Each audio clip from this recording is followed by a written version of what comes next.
So if you guys enjoy supernatural, fantasy, action, and a strong female main character, then I suggest you check out Phantom in the Twilight. Now, this first episode, my first impressions, it was a decent first episode, a decent way to open into the series, because for one thing I have to say, I enjoy the main character. I really enjoyed her for who she is and how they actually portrayed her within this first episode. So we have MC by the name of Baileu Ton, who is on a student exchange program for her university. She comes from China, and the main setting is going to be in London, and specifically within a cafe called Forbidden Cafe, which only opens up during the nighttime. So if you want a quick brunch, lunch, whatever it is, something to eat, then you go there, but you only could go there during the nighttime. So she, along with her best friend, Xin Yao, they go to London to go to university together, and instantly, like, I'm drawn into her character because she seems so spontaneous. She seems like a very adventurous person, and she doesn't take no easily. She's able to stand up on her own 2 feet, and she doesn't back down easily. So those are some traits that I really like whenever they portray a female protagonist in a series, especially if the rest of the cast is mainly dominated by males. So some may think this is a reverse harem, though I did not see any of that in the genre tags, but it may be a subgenre just in case. So I know I said supernatural because we saw a goblin in this series, and of course, yes, we're going to see some creatures that we've heard in folklores and different types of stories. So we can expect to see some elves, goblins, possibly even dragons. Who knows? We might see that in this series. So the funny thing about this series is we have her Ton is the great-granddaughter of her great-grandmother by the name of what's her name? Shah Raijan. And she was the same person that opened up Forbidden Cafe 100 years prior to the storyline. What we come to find out in this first episode is basically she has a past with these mystical beings who work in that same cafe. And those characters were Vlad, Toryu, who is also from China, if his character design wasn't obvious. I mean, no offense, but it was pretty obvious that he kind of looked Chinese. And then we also have Luke. So these guys knew of her great grandmother, and they had some type of bond relationship with her, and they come to find out that they're meeting her great daughter like 100 years later. Of course, she had this necklace that the goblin stolen, but there was this mysterious character that was able to get it back and give it to her. So we're gonna see how his relationship that he dealt with her ancestor will deal with her now as the descendant. So he obviously looks like the bad guy, so we're gonna see how that plays out. And obviously we seen in the opening that he was fighting with Vlad, so obviously he's not one of the good guys.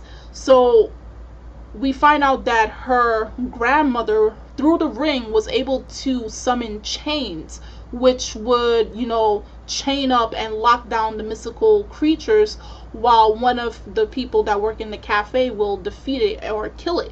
So we don't know how her great grandmother was capable of learning magic, because she did draw this symbol that led her to the cafe, her great grandmother's cafe. So, and they saw the same symbol or insignia in the cafe hanging up. So possibly as the episodes go by, we'll figure out more about her great grandmother and why she left China in the first place, and how she came about learning all this magic, how she came to form a relationship with these characters, and how this will affect Ton right now currently in the story. By the end of the episode, you thought everything was just calmed down. By the end of the episode, her best friend is kidnapped, and we don't know who kidnapped her. So now next episode we have to have a rescue mission for her to be found, or something terrible may happen.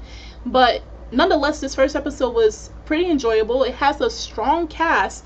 You may have heard the voice actors that have done Yuta from Tokyo Ghoul, Gintoki from Gintama, Bakugo from My Hero Academia. I'm not too sure about the voice actor for our main MC. I have to look her up. I wasn't able to identify her voice, but I'm sure she is a well-known voice actress. So, and also for the mysterious dude, the same person that did Undertaker and Aomine, he's doing him as well. So far they have a strong protagonist. In terms of the art style, I actually do like it. I like the landscape because this is like modern day London.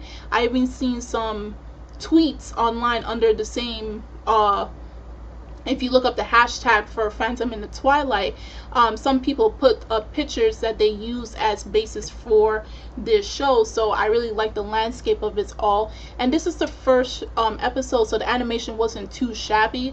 It was pretty decent for the entirety of the episode. So hopefully they're able to keep it up as the rest of the season goes out.